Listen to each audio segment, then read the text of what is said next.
বাংলাদেশের সর্বশেষ গুরুত্বপূর্ণ আপডেট সংবাদে আপনাকে স্বাগত। শুরুতেই সংবাদ শিরোনাম, পরে বিস্তারিত। শুরুতেই জানাবো, স্মৃতিসৌধে অসুস্থ হয়ে লুটিয়ে পড়লেন মির্জা ফখরুল। সাভারে জাতীয় স্মৃতিসৌধে শ্রদ্ধা নিবেদন শেষে সাংবাদিকদের প্রশ্নের জবাব দেওয়ার সময় হঠাৎ অসুস্থ হয়ে মাটিতে লুটিয়ে পড়েন বিএনপির মহাসচিব মির্জা ফখরুল ইসলাম আলমগীর। এরপর জানাবো, পাকিস্তানের বিপক্ষে মহান বিজয় দিবসে ঐতিহাসিক জয় পেয়েছিল ভারত। নরেন্দ্র মোদীর ফেসবুক স্ট্যাটাস। 1971 সালের 16 ডিসেম্বর মহান বিজয় দিবসে পাকিস্তানের বিরুদ্ধে ঐতিহাসিক এক জয় পেয়েছিল ভারত, এমন একটি স্ট্যাটাস দিয়েছে নরেন্দ্র মোদী। টুইটারে এই স্ট্যাটাস দেওয়ার পর এ বিষয়ে সমালোচনার ঝড় বয়ে যাচ্ছে। জানাবো, নির্বাচন কবে হতে পারে জানালেন প্রধান উপদেষ্টা। অন্তর্বর্তীকালীন সরকারের প্রধান উপদেষ্টা অধ্যাপক ডক্টর মোহাম্মদ ইউনূস বলেছেন, আগামী বছর 2025 সালের শেষ থেকে 2026 সালের প্রথমার্ধে দেশে জাতীয় নির্বাচন হতে পারে। এদিকে বিজয় দিবসে বাংলাদেশের আরও একবার বড় জয়। এই জয় শুরু করেছে বাংলাদেশের নারী ক্রিকেট দল। এরপর ওয়েস্ট ইন্ডিজের বিপক্ষে পুরুষ দলও জয় পেয়েছে।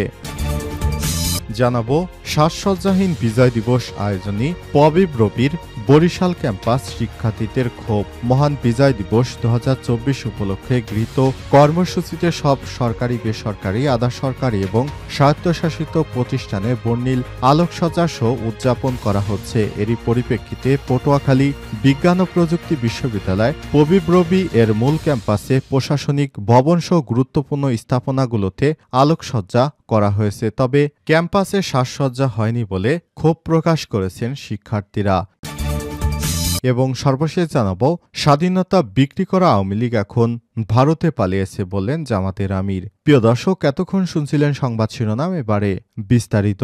তবে তার আগে বন্ধুরা, অনুরোধ থাকবে সংবাদটিতে একটি লাইক দিন। এই চ্যানেলে আপনি নতুন হয়ে থাকলে আমাদের সংবাদটি দেখতে দেখতে চ্যানেলটি সাবস্ক্রাইব করে রাখুন। কমেন্ট করে বন্ধুরা আপনার মূল্যবান মতামত জানিয়ে দিন আপনি বিশ্বের কোন দেশ থেকে বা বাংলাদেশের কোন স্থান থেকে আমাদের সংবাদটি দেখছেন এবং শুনছেন। এবারে বিস্তারিত। স্মৃতিসৌধে অসুস্থ হয়ে লুটিয়ে পড়লেন মির্জা ফখরুল। সাভারে জাতীয় স্মৃতিসৌধে শ্রদ্ধা নিবেদন শেষে সাংবাদিকদের প্রশ্নের জবাব দেওয়ার সময় হঠাৎ অসুস্থ হয়ে মাটিতে শুয়ে পড়েন বিএনপির মহাসচিব মির্জা ফখরুল ইসলাম আলমগীর। সোমবার 16 ডিসেম্বর সকাল 10টার দিকে বীর শহীদদের প্রতি শ্রদ্ধা জানিয়ে সাংবাদিকদের সঙ্গে কথা বলার সময় তিনি অসুস্থ হয়ে মাটিতে শুয়ে পড়েন। তাৎক্ষণিকভাবে তাকে সাভার সিএমএইচে নিয়ে যাওয়া হয়। এ সময় বিএনপির মহাসচিবের সঙ্গে সিএমএইচে যান দলের স্থায়ী কমিটির সদস্য অধ্যাপক ডক্টর এজেডএম জাহিদ হোসেন, সালাউদ্দিন আহমেদ, যুগ্ম মহাসচিব হাবিবুন নবী খান সোহেল সহ বেশ কয়েকজন নেতাকর্মী। বিএনপির মিডিয়া সেলের সদস্য সাইরুল কবির খান জানিয়েছেন, শেষ খবর পাওয়া পর্যন্ত সাভার সিএমএইচে চিকিৎসাধীন বিএনপির মহাসচিব এখন অনেকটা সুস্থ হয়েছেন। এ সময় বিএনপির মহাসচিবের সঙ্গে সিএমএইচে যান দলের স্থায়ী কমিটির সদস্য অধ্যাপক ডক্টর এজেডএম জাহিদ হোসেন, বিএনপির স্থায়ী কমিটির সদস্য সালাউদ্দিন আহমেদ, যুগ্ম মহাসচিব হাবিবুন নবী খান সোহেল সহ বেশ কয়েকজন। পাকিস্তানের বিপক্ষে মহান বিজয় দিবসে ঐতিহাসিক জয় পেয়েছিল ভারত বললেন মোদী। 1971 সালের 16 ডিসেম্বর মহান বিজয় দিবসে পাকিস্তানের বিরুদ্ধে ঐতিহাসিক জয় পেয়েছিল ভারত, এমনটি উল্লেখ করে সামাজিক যোগাযোগ মাধ্যমে টুইটারে দেয়া পোস্টে ভারতের প্রধানমন্ত্রী নরেন্দ্র মোদী জানিয়েছেন, সেই ঐতিহাসিক জয়ে সাহসী ভারতীয় সৈনিকদের আত্মত্যাগ চিরস্মরণীয় হয়ে থাকবে। আর 16 ডিসেম্বর মহান বিজয় দিবস হাজার বছরে গর্বিত বাঙালি জাতির বীরত্বের অবিস্মরণীয় দিন। আজ 9 মাসে রক্তক্ষয়ী মুক্তিযুদ্ধের মধ্য দিয়ে 1971 সালের এই দিনে বিশ্ব মানচিত্রে স্বাধীন ও সার্বভৌমত্ব দেশ হিসেবে স্থান করে নিয়েছিল বাংলাদেশ। সেই যুদ্ধের শেষ দিকে 3 ডিসেম্বর মুক্তিবাহিনীর সঙ্গে পাকিস্তানের বিরুদ্ধে সরাসরি যুদ্ধে যোগ করেছিল তখনকার ঘনিষ্ঠ মিত্র প্রতিবেশী ভারত। 13 দিনের সেই যুদ্ধে 16 ডিসেম্বর পাকিস্তান আত্মসমর্পণ এবং মহান বিজয় দিবস শেষ হয়। খবর দ্য টাইমস অফ ইন্ডিয়ার।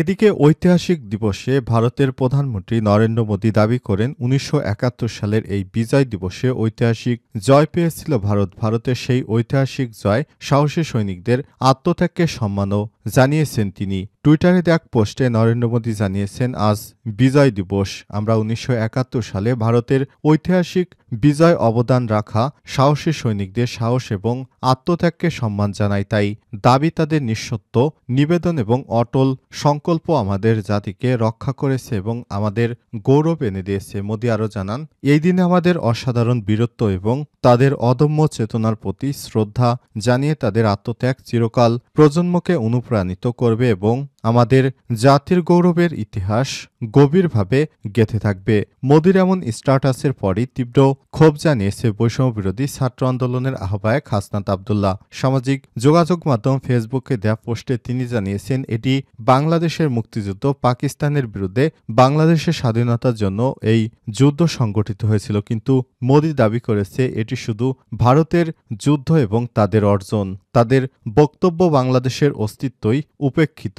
যখনই এই স্বাধীনভাবে ভারত নিজেদের অর্জনের হিসেবে দাবি করে, তখনই আমি একে বাংলাদেশের স্বাধীনতা, সার্বভৌমত্ব এবং অখণ্ডতার প্রতি সরাসরি হুমকি হিসেবে দেখি। ভারতের এই হুমকির বিরুদ্ধে আমাদের লড়াই চালিয়ে যাওয়া অবশ্যম্ভাবী। এই লড়াই আমাদের চালিয়ে যেতেই হবে। আমিনুল ইসলাম নামে এক শিক্ষার্থী জানিয়েছেন, একেই ভারতীয় আধিপত্যবাদ বলে, তাই ভারতীয় আগ্রাসন ও আধিপত্যবাদ না বলতে হবে, ফুল স্টপ। নির্বাচন কবে হতে পারে জানালেন প্রধান উপদেষ্টা। অন্তর্বর্তীকালীন সরকারের প্রধান উপদেষ্টা অধ্যাপক ড মোহাম্মদ ইউনূস বলেছেন, আগামী বছর ২০২৫ সালের শেষ থেকে ২০২৬ সালের প্রথমার্ধে দেশে জাতীয় নির্বাচন হবে। সোমবার ১৬ ডিসেম্বর সকাল ১০টায় মহান বিজয় দিবস উপলক্ষে জাতির উদ্দেশ্যে দেয়া এক ভাষণে নির্বাচনের রূপরেখা তুলে ধরে সব কথা বলেন তিনি। জাতির উদ্দেশ্যে দেওয়া প্রধান উপদেষ্টার এই ভাষণে একযোগে সম্প্রচার করেছে বিটিভি ও বিটিভি ওয়ার্ল্ড শো বেসরকারি গণমাধ্যম। অধ্যাপক ড মোহাম্মদ ইউনূস বলেন, যদি অল্প কিছু সংস্কার করে ভোটার তালিকা নির্ভুলভাবে তৈরি করার ভিত্তিতে নির্বাচন সম্পন্ন হয়, তাহলে ২০২৫ সালের শেষ দিকে নির্বাচন অনুষ্ঠান হয়তো সম্ভব হতে পারে। আর যদি একসঙ্গে নির্বাচন প্রক্রিয়া ও নির্বাচন সংস্কার কমিশনের সুপারিশ পরিপ্রেক্ষিতে এবং জাতীয় ঐক্যমতের ভিত্তিতে প্রত্যাশিত মাত্রায় সংস্কার যোগ করি, তাহলে আরও অন্তত ৬ মাস অতিরিক্ত সময় লাগতে পারে। মোটা দাগে বলা যায়, ২০২৫ সালের শেষ দিক থেকে ২০২৬ সালের প্রথমার্ধে নির্বাচনের সময় নির্ধারণ করা যায়। দেশবাসীকে মহান বিজয় দিবসের শুভেচ্ছা জানিয়ে প্রধান উপদেষ্টা বলেন, আমি সকল প্রকার সংস্কারগুলো সম্পন্ন করে নির্বাচনের আয়োজন করার ব্যাপারে বারবার আপনাদের কাছে আবেদন জানিয়ে এসেছি। সরকার প্রধান আরও বলেন, প্রথমে সবচেয়ে বড় কাজ ভোটার তালিকা হালনাগাদ করা। এটা এমনিতেই কঠিন কাজ, এখন কাজটা আরও কঠিন হলো এজন্য যে গত ৩টি নির্বাচনে ভোটারদের অংশগ্রহণ করার সুযোগ ছিল না। ভোটার তালিকা যাচাই বাছাই করার সুযোগ হয়নি কারোই। গত ১৫ বছর যারা ভোটার হবার যোগ্য হয়েছে, তাদের সবার নাম ভোটার তালিকায় তোলা নিশ্চিত করতে হবে। এটা একটা বড় কাজ। ছাত্র জনতার অভ্যুত্থানের পর এখানে গলদ রাখার কোনো সুযোগ নেই।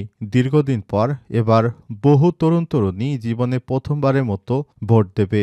অতীতে তাদেরকে সে অধিকার এবং আনন্দ থেকে বঞ্চিত করা হয়েছিল। এবার আমরা পুরোদমে চেষ্টা করছি সবাইকে ভোটে অংশগ্রহণ করাই একটি অবাধ সুষ্ঠু নির্বাচন গ্রহণ করা। বিজয় দিবসে বাংলাদেশে এবার আরও বড় জয়। সকালে সূর্যের প্রখরতা যখন বাড়ছিল, তখনই বিজয় সুসংবাদ দিয়েছিল বাংলাদেশ জাতীয় ক্রিকেট দল। হাজার হাজার কিলোমিটার দূরের ওয়েস্ট ইন্ডিজ স্থানীয় সময় ১৫ ডিসেম্বর, বাংলাদেশ সময় ১৬ ডিসেম্বর সকালে স্বাগতিকদের বিপক্ষে একটি টি-২০ ৭ রানে রোমাঞ্চকর জয় পেয়েছে বাংলাদেশ ক্রিকেট দল টাইগাররা। বিজয় দিবসের দিন বেলা বাড়ার সঙ্গে সঙ্গে সূর্যের প্রখরতা যেন আরও বাড়ছিল। তখন নিজেদের তেজে আরও এক বিজয় ছিনিয়ে এনেছে বাংলাদেশ। নারী অনূর্ধ্ব ১৯ এশিয়া কাপ গ্রুপ পর্বে নিজেদের প্রথম ম্যাচে শ্রীলঙ্কাকে ২৮ রানে হারিয়ে টুর্নামেন্ট জয় সূচনা পেয়েছে বাংলাদেশের মেয়েরা। সোমবার ১৬ ডিসেম্বর মালয়েশিয়ার কুয়ালালামপুরে বৃষ্টিবিঘ্নিত ম্যাচটিতে ওভার কমে ১৬ ওভার করে খেলা হয়েছিল। প্রথম ব্যাট করতে নেমে নির্ধারিত ওভারে ৯ উইকেটে ১২২ রান তুলেছিল ইয়ং টাইগার্সরা। রান তাড়ায় লঙ্কান মেয়েরা থামল ৮ উইকেটে ৯৪ রানে। 23 রানের লক্ষ্যে খেলতে নেমে সুমাইয়া ফারজানাদের দারুণ বোলিংয়ের সামনে নিয়মিত বিরতিতে উইকেট হারাতে থাকে লঙ্কান মেয়েরা। শেষ পর্যন্ত অল আউট না হলেও 100-র নিচেই আটকে যায় তারা। দলের হয়ে সর্বোচ্চ ব্যক্তিগত সংগ্রহ ওপেনার সানজানা কাভিন্দির ১৩ বলে ২১ রান করেছেন এই ব্যাটার। অন্যদিকে অধিনায়ক সুমাইয়া ১২ রানে ৩টি এবং ফারজানা নিশিতা আক্তার ২টি করে উইকেট শিকার করেছেন। এর আগে টস হেরে শুরুতে ব্যাট করতে নেমে ০ রানে প্রথম উইকেট হারিয়েছিল বাংলাদেশ। এরপর যদিও ছোট ছোট ইনিংসে ঘুরে দাঁড়ায় মেয়েরা। সাদিয়া আক্তার করেন সর্বোচ্চ ২৫ বলে ৩১ রান। এছাড়াও আফিয়া আসিমা ২৩ বলে ২৫, সুমাইয়া আক্তার ২১ বলে ২৪ এবং মোসাম্মদ ইভা ১৯ বলে ১৮ রান করেন।